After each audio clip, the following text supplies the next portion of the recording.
Happy birthday! O ano gusto mo? Happy birthday, Happy New Year! Siyempre, pareho, Oh, yan na Igan. naman. At dyan sa studio, good morning ha. Happy Siyempre, birthday, Mantani! Thank you, Igan. At good morning po, mga kapuso.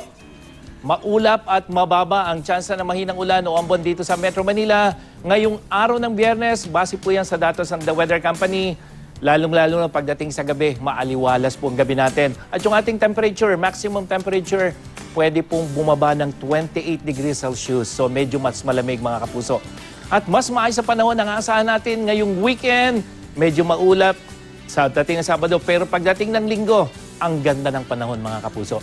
Muling magkakaroon ng mahinang ulan sa Eastern Luzon at ilang bahagi naman ng mga rehiyon ng dyan sa may Mimaropa at dyan sa may Calabarzon. Pero maghapon po posible ang ulan dito sa may Quezon, Aurora Province. Ayon sa Pag-asa, hanging amihan ang nagdadala ng ulang yan dyan sa may Northern at Central Zone habang tail end naman ng isang cold front na umiiral sa silangang bahagi ng Southern Luzon, lalong-lalo na dito sa may Bicol Region.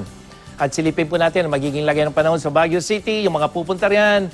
Ngayong araw ng Biyernes hanggang Sabado po, maganda ang lagay ng panahon maliban sa ilang maulap na papawirin. At pagdating ng Linggo, posible ang pag-ulan, lalo na pagdating sa hapon.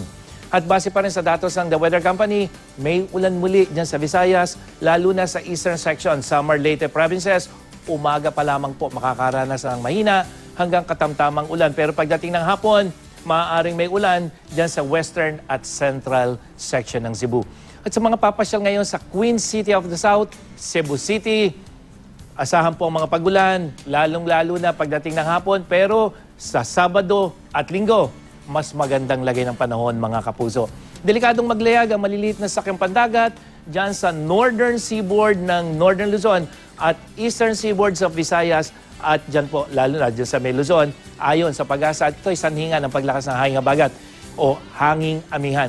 Uulanin na rin ang rehiyon ng Caraga ngayong umaga at maging yung natitirang bahagi ng Mindanao naman pagsapit ng hapon tulad dyan sa may rehiyon ng Sorsogon. Sa Davao City, mas magandang lagay ng panahon mga kapuso mula Biyernes, Sabado at Linggo, maliban na lang kumisan ay mahihinang pagulan.